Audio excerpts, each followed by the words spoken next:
The president is currently undergoing his routine and long-scheduled physical at Walter Reed Medical Center, and we will have a readout from the White House physician. Last night, Kassina Karolina arrived back safely in the United States after being detained in Russia for more than a year.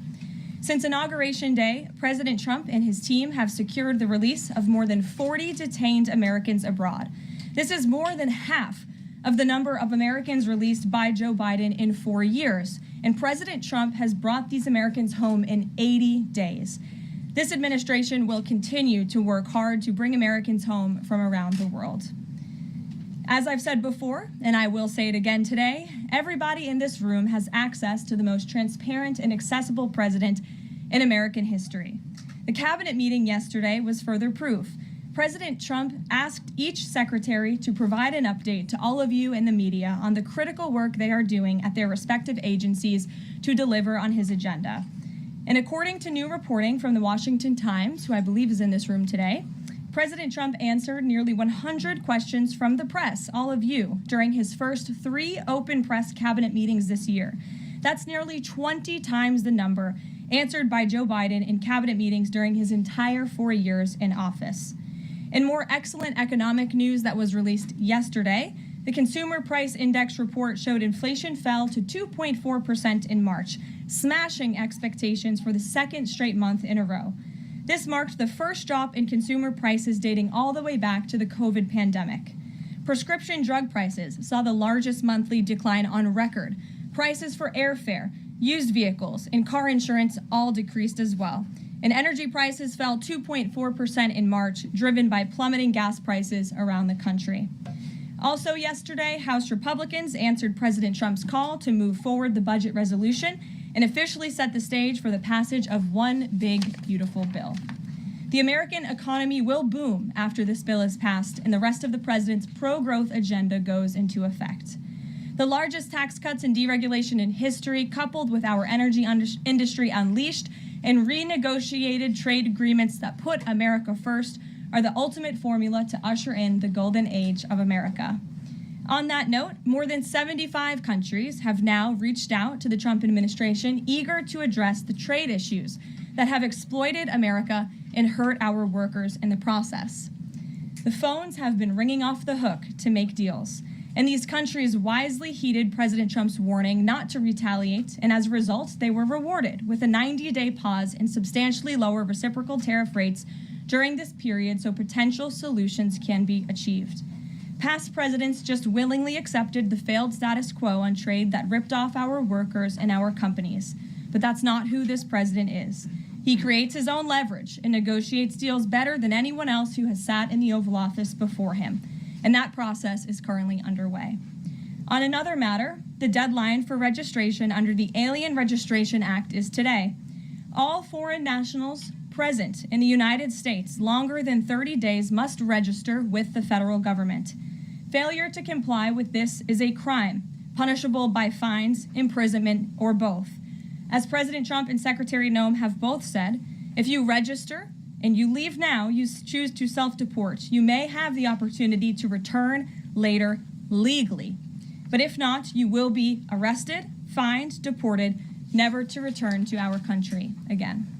The Trump administration will continue to enforce our nation's immigration laws. We will not pick and choose which laws to enforce. We must know who is in our country for the safety and the security of our homeland and for all American citizens.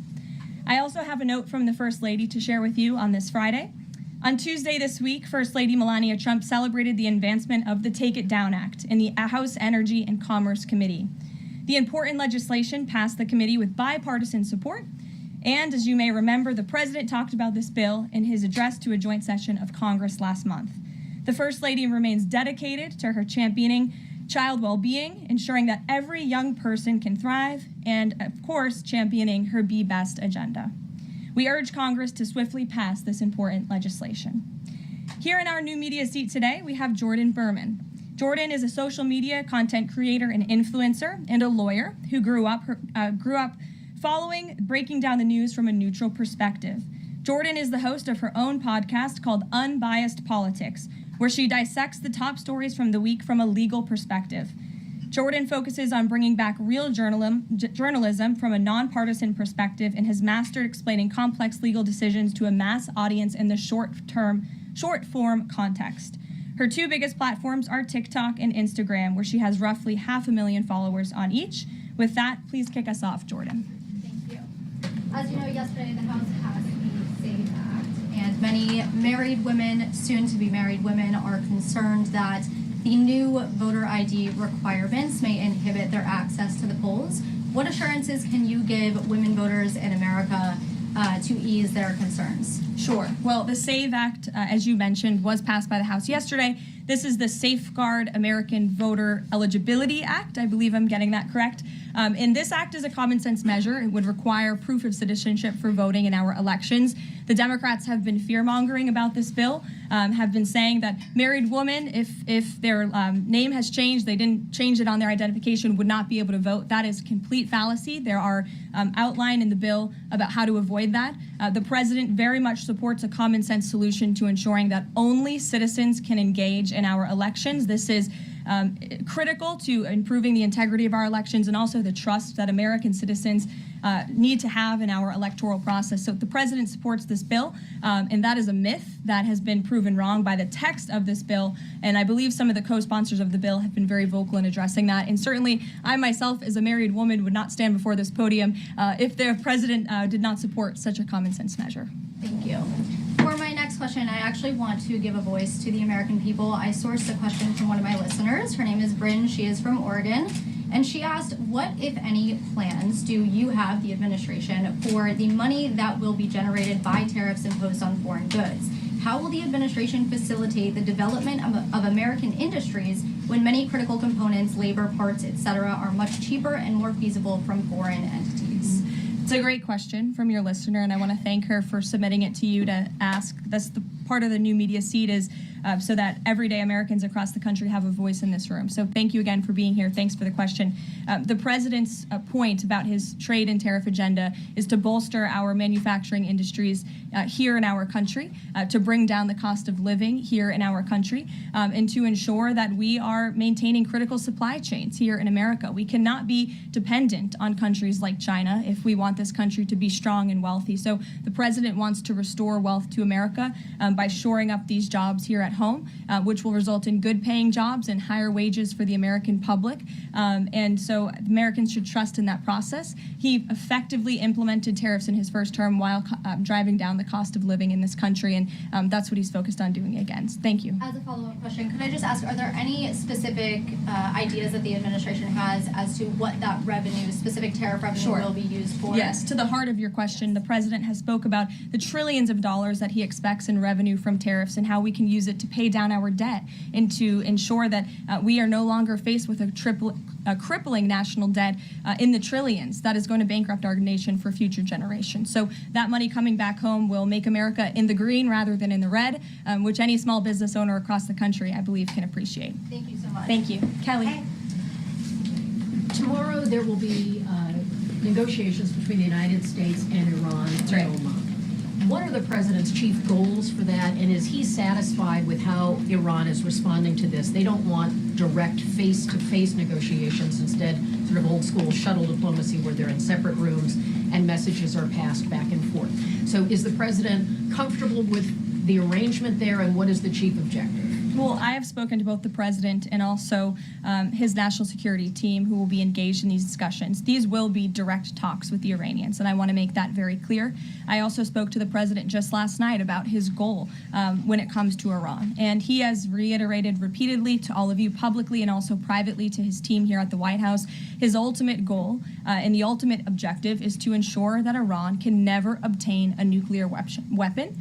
The president believes in diplomacy, direct talks, talking directly in the same room in order to achieve that goal. But he's made it very clear to the Iranians, and his national security team will as well, that all options are on the table, and Iran has a choice to make. You can agree to President Trump's demand, or there will be all hell to pay. And that's how the president feels. He feels very strongly about it. And can you update us on Mr. Witkoff in Russia and what's happening with direct communications with Vladimir Putin? I can confirm that Mr. Witkoff is in Russia to have direct communications with the Kremlin and with Vladimir Putin. This is another step in the negotiating process towards a ceasefire and an ultimate peace deal in Russia and Ukraine. As these negotiations are ongoing, I obviously will not get ahead of the president or his team, but I think the president has been quite clear that he's been continually frustrated with both sides of this conflict, and he wants to see this fighting end. He wants the war to end. We believe we have leverage in negotiating a deal, to a peace deal, and we're going to use that leverage, and the president is determined to see this through. Thanks, Caroline. President Trump has said China wants to make a deal on tariffs. The president says he has a great relationship with Chinese President Xi. He's willing to speak with him directly. Why doesn't the president just pick up the phone and get this ball going? All of the things the president just said are true. The president, as I said from the podium just a few days ago when I was up here, would be gracious if China intends to make a deal with the United States. If China continues to retaliate, it's not good for China. The United States of America is the strongest, best economy in the world, as evidenced by the more than 75 countries who have called the administration immediately to cut good deals. So the president wants to do what's right for the American people. He wants to see fair trade practices around the globe, and that's his intention and his goal. So is he waiting for China to make the first move here? I'm not going to comment on communications that are happening or may not be happening, or either way. We'll leave it to our national security team to get these discussions underway. And as always, in the effort of transparency, we will provide updates moving forward. But the president has made it very clear he's open to a deal with China. Why is he optimistic that China's going to make a deal or wants to make a deal if they're not talking? Where's that optimism come from? He's optimistic. Hey, Sean. why would any of our allies work with us to isolate China in a trade war if we're treating friend and foe alike? You'll have to talk to our allies who are reaching out to us. The phones are ringing off of the hooks. They've made it very clear they need the United States of America. They need our markets. They need our consumer base. You saw Prime Minister Benjamin Netanyahu in the Oval Office with the president saying that he was going to bring down all of their monetary tariffs and their non-monetary tariff trade barriers as well. We've heard from South Korea. We've heard from Japan. The president has spoken to Vietnam. We have Italy coming to the White House next week. There's a reason for that, Sean, and it's because they need the United States of America and our business model and our markets to survive, and the president is using that leverage to our advantage. Michael. Hey, thank you, Caroline. Two-part question on China. Beijing says it will simply ignore any further tariff escalations from the U.S. Does President Trump see this as China backing down? And as a follow-up to that, what do you say to people like Shark Tank's Kevin O'Leary who say, you guys simply haven't tariffed China enough?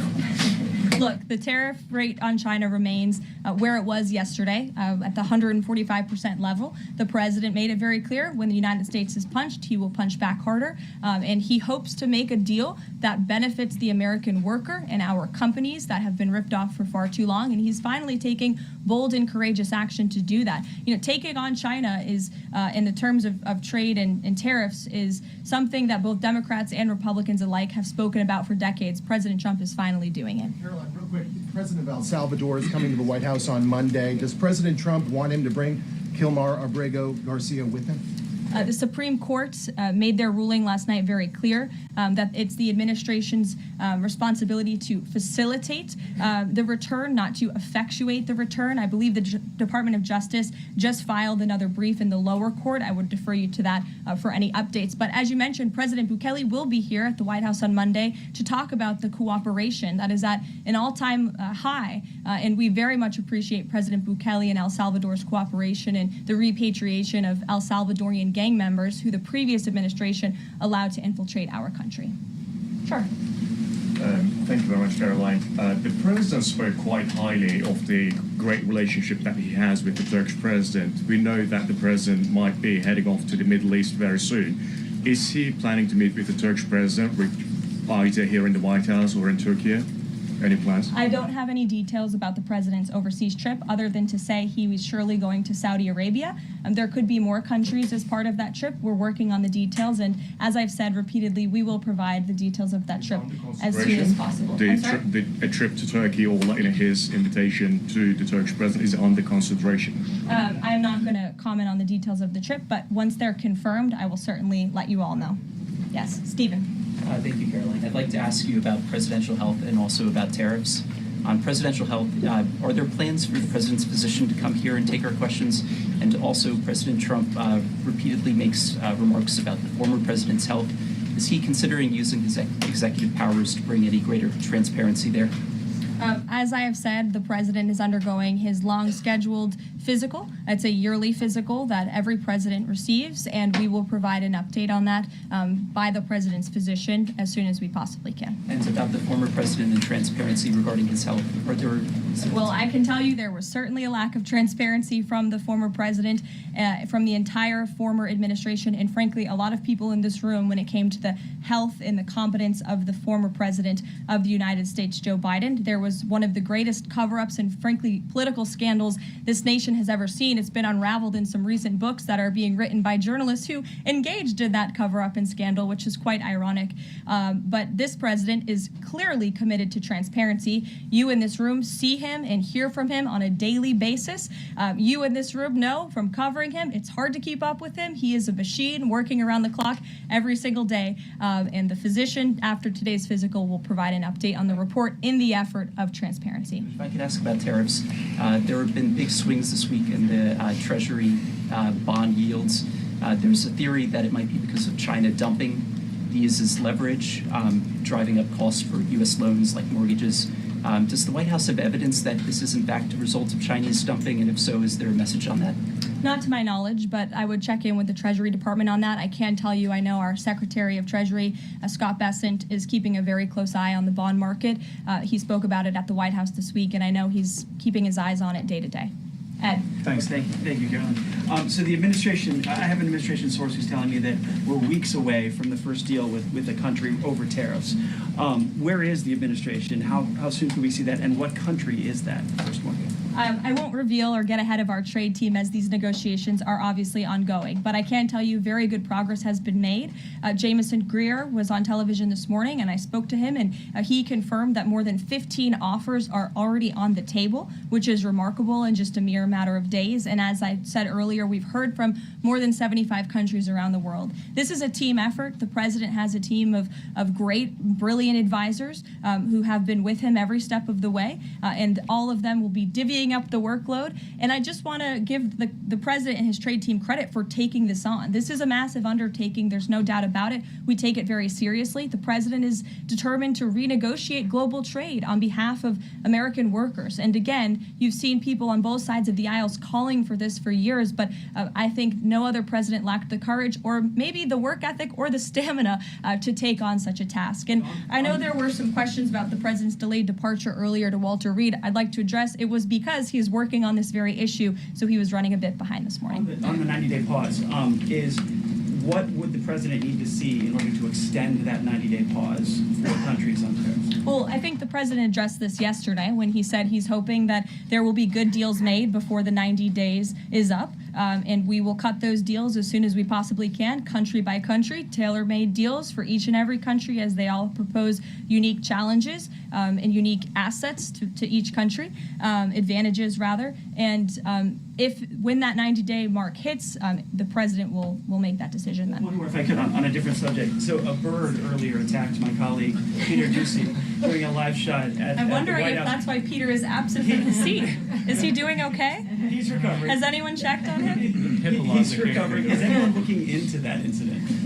I could check in with GSA to see if anybody here is looking into it. I also understand there was a mouse in the briefing room earlier today, so I'm hoping somebody checked in on that, as I'm hoping it doesn't run up here and distract me. That would be a good way for all of you to distract me, actually, have a mouse come run up here.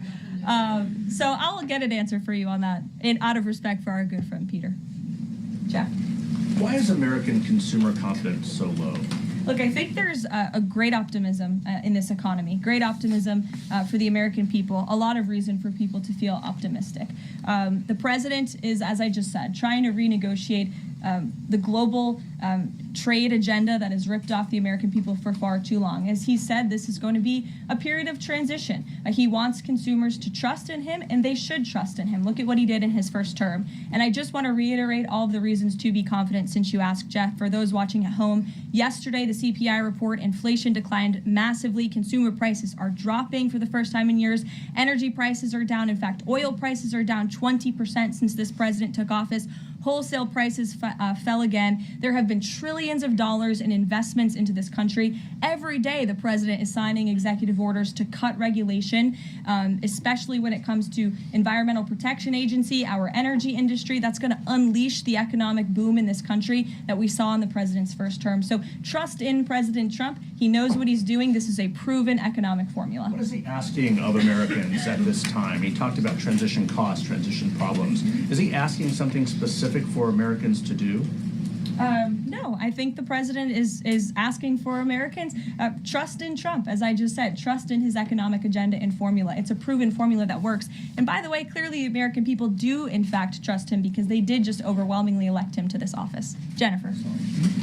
Is he going, I'm asking about the physical, is he undergoing any general anesthesia? And can you outline any of the other tests that he's doing today? He is not. He is undergoing quite a few tests, imaging. Again, it's a it's a yearly physical, so there's quite a lot that goes into it to make sure the president is accomplishing all of his goals, and we will provide a readout of that as soon as we can. And will you be committed to releasing all of the results, as many of the results as possible? Of course, yes. The president's physician will do that. I spoke with him this morning. Caroline, Sure. will you guys also consider releasing the president's fitness plan? He actually looks healthier than ever before. Healthier than he did 8 years ago, and I'm sure everybody in this room could agree. Is he working out with Bobby Kennedy? And is he eating less McDonald's? I can confirm the president is in very good shape, as you see, on a near daily basis here. And in that vein, thank God it's Friday. It's been a very long and busy week here at the White House. We will see you all on Monday, and we will release the results of that report as soon as we can. Have a great weekend, everybody. Thank you.